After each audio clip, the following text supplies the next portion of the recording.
We started the project of building this ventilator on 2nd of April and we finished it by the 20th of April.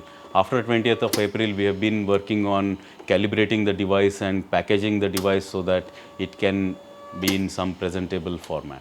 The genesis of the ventilator project in IISER Pune started when our international office got in touch with Umakant and later with me to help in the design and development of a mechanical ventilator, which is known as the Barucha ventilator.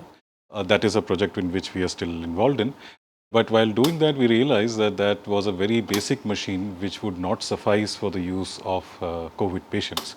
At around the same time, we got to know about a couple of open source ventilators which had been released. One was something called the MVM or the Mechanical Ventilator Milano from Milan. The other one was an open source ventilator from the University of Florida. And that got us thinking as to how we could try and implement these ventilators in our context. So while we were navigating through this development of this project, we got tremendous support from the institution in terms of the funding that was needed, in terms of logistics that was needed, and on top of that, we got a very good support from our former students, Sainath and Noman, who are currently doing their PhD as well as a postdoctoral fellowship in Canada and in Denmark. So they have been relentlessly working on the development of the software for the hardware that has been installed in this. In addition to that, we also had a great support of our technical officer, Mr. Nilesh Dumbre. Once we started looking at the two designs, one from Milan and one from Florida, we got into the details of both of the designs and finally ended up designing a very hybrid version of that because of the unavailability of the components that were used in designing those two ventilators. So we came up with our own bill of materials. Even though all those components are available locally, but because of the lockdown problem, the availability of those components become difficult. But lot of vendors helped us to make it available in time.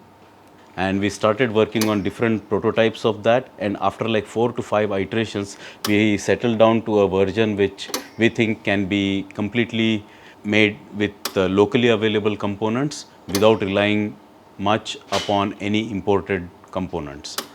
And all four systems built with the same component but with some additional features. And now whatever ventilator is there, it consists of all those four revisions which is combined in a one system.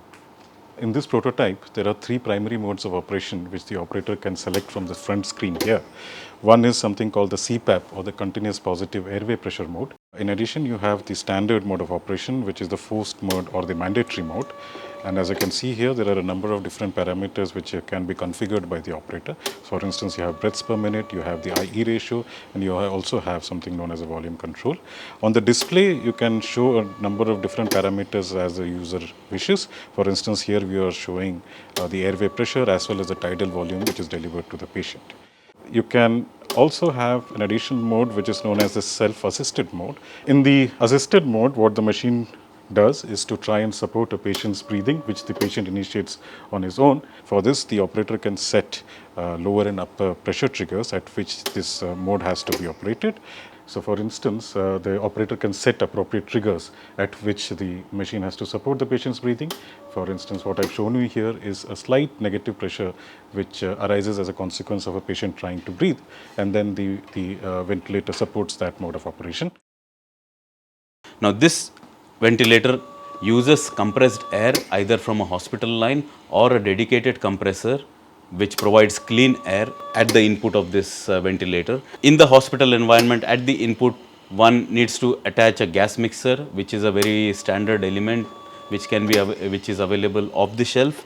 So the air and oxygen mixture have to be controlled to some degree while delivering it to the patient, so that can be attached at the input, and at the output we'll need to attach some filters to filter out either viruses or bacteria or any pathogen which allows the healthcare workers to work in safe environment.